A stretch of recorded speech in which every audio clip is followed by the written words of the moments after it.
I am standing in my apartment right now, looking at the empty spaces on the bookshelf where her novels used to sit. The closet feels hollow without her clothes hanging next to mine. 3 years. That is how long Madison and I were together. Just a week ago, she left for a 2-week trip to Europe. It was her dream, something she had talked about for years. I supported her, happy to see her chase what she wanted. The video calls started strong, then became shorter, her voice different somehow. I never imagined that trip would be the thing that showed me who she really was. Before I tell you how everything unraveled, let me know where you are watching from in the comments below. If you have ever had to make a tough call in a relationship, hit that like button and subscribe. Trust me, this story is about to get real. 3 years before all of this happened, I met Madison at a local coffee shop on a rainy Tuesday morning. I was waiting for my order when she walked in, shaking water from her jacket, laughing about the sudden downpour. We struck up a conversation about the weather, which led to talking about our jobs. She worked in marketing for a startup downtown. I was a software engineer for a tech company across town. Something about her energy pulled me in. She had this way of making even mundane things feel exciting. We started dating a month later. The relationship felt easy, natural. We would cook dinner together most nights, trying new recipes we found online. Weekend mornings meant sleeping in, then walking to the farmer's market for fresh produce. We hiked local trails when the weather was nice, spent lazy Sundays watching movies we had both seen a dozen times. It was comfortable in the best way possible. Madison talked about traveling to Europe constantly. She had a list of cities she wanted to see. Paris topped the list, followed by Rome and Barcelona. She would show me photos from travel blogs talking about the architecture, the food, the culture. I always encouraged her to go. Money was tight for both of us in the beginning, but over time we both got promotions, raises, better opportunities. Last year, she finally had enough saved. When she told me she was booking the trip, I was genuinely happy for her. I knew I would miss her, but seeing her excited about fulfilling this dream was worth it. The night before she left, we had dinner at her favorite Italian restaurant. She held my hand across the table, promising to call every day to bring back gifts to take 1,000,000 photos. I drove her to the airport the next morning. She kissed me goodbye at the security checkpoint, her eyes bright with anticipation. I watched her walk away, pulling her suitcase behind her, and I felt proud. Proud that she was doing this, proud to be with someone who went after what she wanted. The first day, Madison called me via video chat from Paris. She was in her hotel room, still jet-lagged but buzzing with energy. She talked about the flight, the taxi ride through the city, how everything looked exactly like the pictures, but somehow more alive. The next morning she called again, this time from a cafe near the Eiffel Tower. I could see the famous landmark in the background as she sipped her coffee and told me about the croissant she had just eaten. She looked so happy. I felt happy watching her. Day 3, the call was shorter. She said she was tired from walking all day, visiting the Louvre and wandering through museum after museum. Her voice sounded different, a little distracted maybe, but I brushed it off. She was probably just exhausted. Day 5, she only sent text messages, no video call. She said she was busy with a group tour she had joined, seeing Versailles and some other spots outside the city. I tried not to read into it. She was on vacation, living her dream. Of course she was busy. Day 7, I woke up to see she had posted several Instagram stories from Barcelona. The photos showed colorful buildings, narrow streets, plates of tapas. In one of the videos, there was a group of people at a restaurant table. I noticed a man sitting close to her, laughing at something someone said. I stared at the screen longer than I should have, studying his face, his body language, the way he seemed comfortable in that space. I told myself I was being paranoid. It was just a tour group. People make friends when they travel. I sent her a text. "Looks like you are having an amazing time. Miss you," she replied 2 hours later.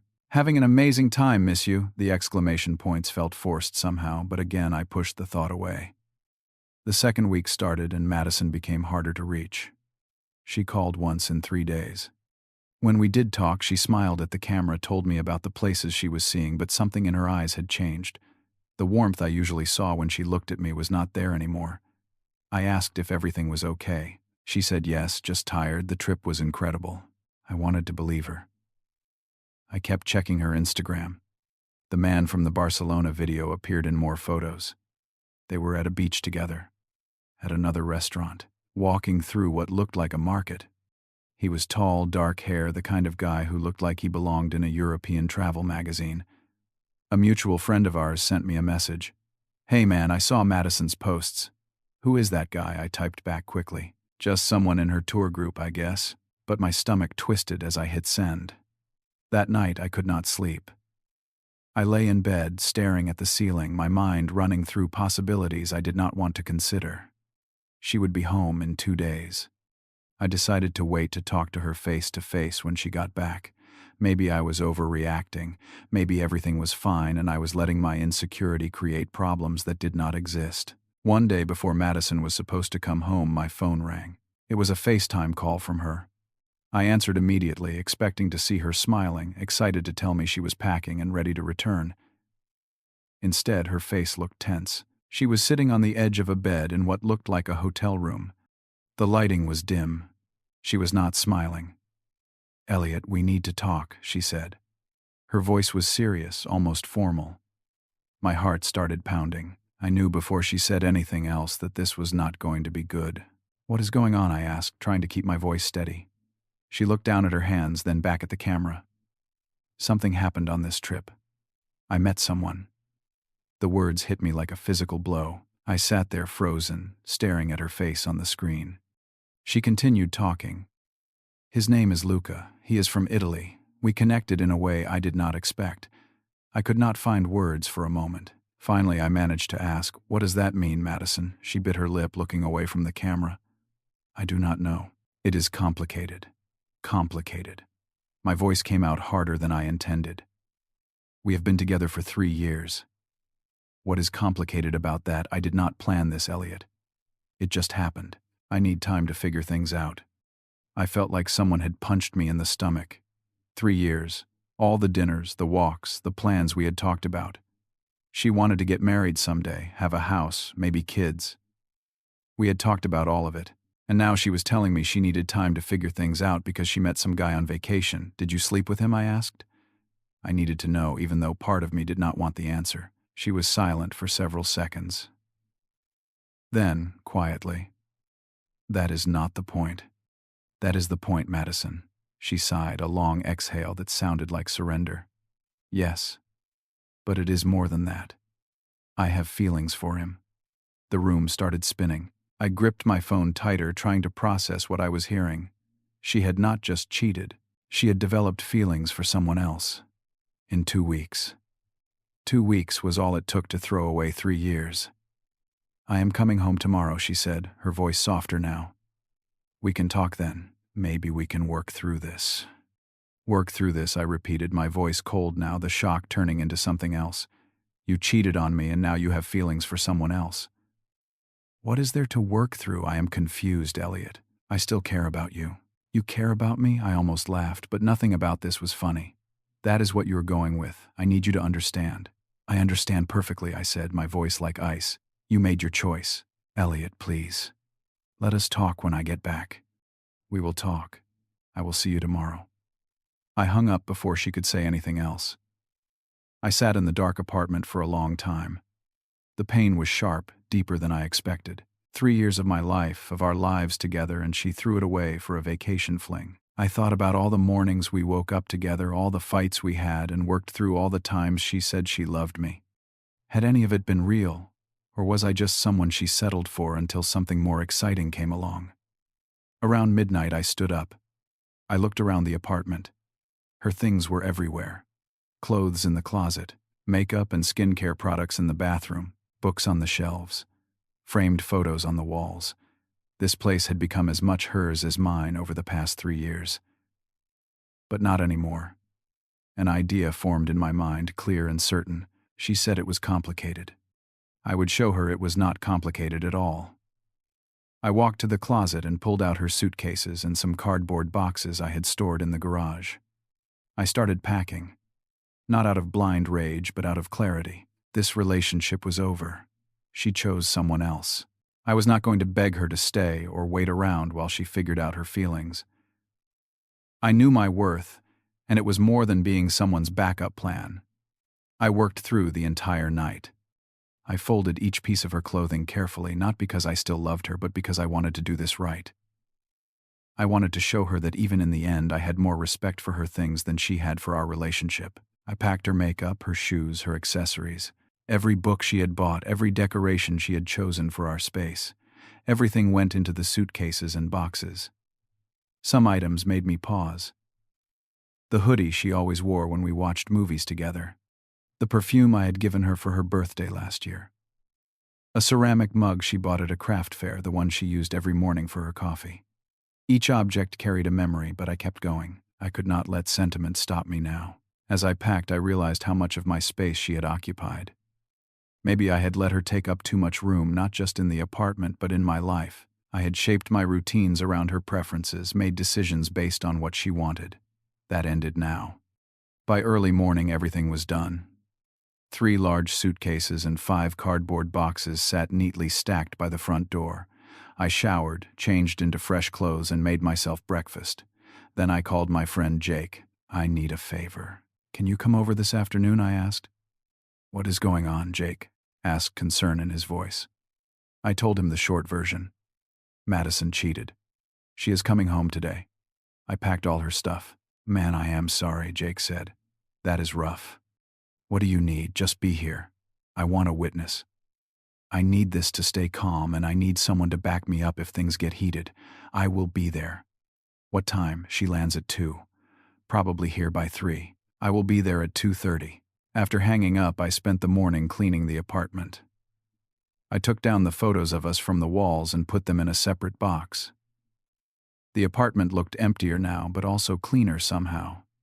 Lighter. I felt a strange sense of calm settle over me. I knew what I was doing was right. At 1 in the afternoon, my phone buzzed with a text from Madison. "Just landed. I will be home in an hour." I replied simply, "I will be here." Jake arrived at 2:30 as promised. He looked around at the packed boxes and suitcases, then at me. "You really did it." "I really did." "How are you feeling, honestly, clear-headed?" "I know this is the right call." Jake nodded. "I am here if you need me." "Want me to stay in the kitchen out of sight?" "Yeah. Just be close enough to hear everything." At 3:15, I heard the sound of a key in the lock. The door opened, and Madison walked in, pulling her travel suitcase behind her. She looked tired from the flight, her hair pulled back in a messy ponytail. She wore jeans and a sweatshirt, the same outfit she always wore for long flights. Her eyes immediately went to the stack of suitcases and boxes by the door. She froze her hand still on the handle of her travel bag. "Elliot, what is this?" I stood in the middle of the living room, hands in my pockets, my voice calm and even. "Your things. I packed them for you. You cannot be serious." Her voice was a mix of shock and disbelief. "You said it was complicated. I am making it simple." She let go of her suitcase and stepped closer. "Elliot, I told you we need to talk. I did not say we were breaking up." "No, you said you met someone and you have feelings for him. That is enough. I was honest with you." Work through what Madison, I kept my tone steady, not letting emotion take over. "You cheated on me. You developed feelings for another man. There is nothing to work through. People make mistakes," she said, her voice rising slightly. "This was not a mistake. You made a choice. You chose him." Tears started forming in her eyes. "I am confused. I do not know what I want." "Then figure it out somewhere else. Not here." Jake stepped out from the kitchen. Madison saw him and her expression changed from sadness to anger. "Jake, what are you doing here?" "I am here to help Elliot, and to make sure things stay calm," Jake said simply. Madison turned back to me, her face flushed. "You called someone to watch us. Are you kidding me? I wanted a witness. I am not playing games, Madison." "This is over. Elliot, please." The tears were falling now. 3 years. Do not throw it away like this." I stepped closer, looking directly into her eyes. "I am not the one throwing it away. You did that the moment you got involved with him. What about all our plans, the future we talked about? You should have thought about that before." My voice was firm, final. She reached out to grab my hand, but I pulled back. She stood there, crying mascara starting to run down her cheeks. "I made a mistake. Can you not forgive me? Forgiveness and staying together are 2 different things. Maybe I will forgive you someday, but I will never take you back. Elliot." I need you to leave, Madison. She looked at me, searching my face for any sign that I might change my mind. But there was nothing to find. I had made my decision, and I was certain about it. She wiped her eyes with the back of her hand, took a shaky breath, and pulled out her phone.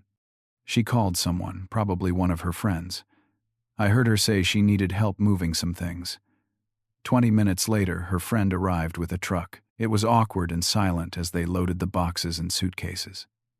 Madison did not look at me. I stood near the door, watching but not helping. This was not my responsibility anymore. When everything was loaded, Madison stood at the door one last time. I am sorry, Elliot. I really am. I know you are. But sorry does not change anything. She walked out. The door closed behind her. The sound of it clicking shut felt final, like the ending of a chapter I had not wanted to end but knew had to. Jake put his hand on my shoulder. You okay, man? I will be, I said. And I meant it. The first few days after Madison left were harder than I expected. The apartment felt too quiet. I would wake up in the morning and reach for her out of habit, only to find empty space beside me. I would start to tell her something funny that happened at work, then remember she was not there. I did not sleep well. Food did not taste like much, but every day that passed the pain dulled just a little bit. The first week I threw myself into work. A new project had just started and I volunteered to take the lead. It kept my mind busy, gave me something to focus on besides the empty apartment. I started running in the mornings, something I used to do before Madison and I got together. She never liked waking up early, so I had stopped. Now I could do it again. The physical exhaustion helped me sleep better at night. The second week, Jake invited me to go hiking with a group of his friends. I almost said no, not feeling up to being social, but I forced myself to go. We drove 2 hours to a trail I had never been on before. The hike was challenging, steep in places, but the view from the top was worth it. I stood there looking out over the valley below and felt something shift inside me. I realized I had spent the past 3 years making my world smaller, arranging everything around Madison and our relationship. I had forgotten what it felt like to just exist on my own terms. A month after everything happened, I decided to repaint the apartment. I chose colors Madison would have hated: deep blue for the living room, charcoal gray for the bedroom. I bought new furniture, a couch that was more my style, a coffee table made of reclaimed wood. I was not trying to erase Madison, but I was reclaiming the space as my own. It felt good, like I was building something new instead of just mourning what was lost. I reconnected with old friends I had not seen much during my relationship. We went out for dinners, caught baseball games, just hung out without any agenda. I had not realized how much I had let those friendships slide. They welcomed me back without judgment, without questions I did not want to answer. It reminded me that I had a life outside of Madison, a life I could rebuild and enjoy. I did not try to date anyone new. I was not ready, and I knew it. I needed time to heal, time to remember who I was outside of being someone's boyfriend. The idea of jumping into another relationship made me tired just thinking about it. I was content to be alone, to figure out what I wanted, what I needed. 2 months after Madison left, I heard through a mutual friend that she and Luca had broken up. Apparently, the romance that felt so intense in Europe did not survive real life. She had tried to reach out to me through a text message.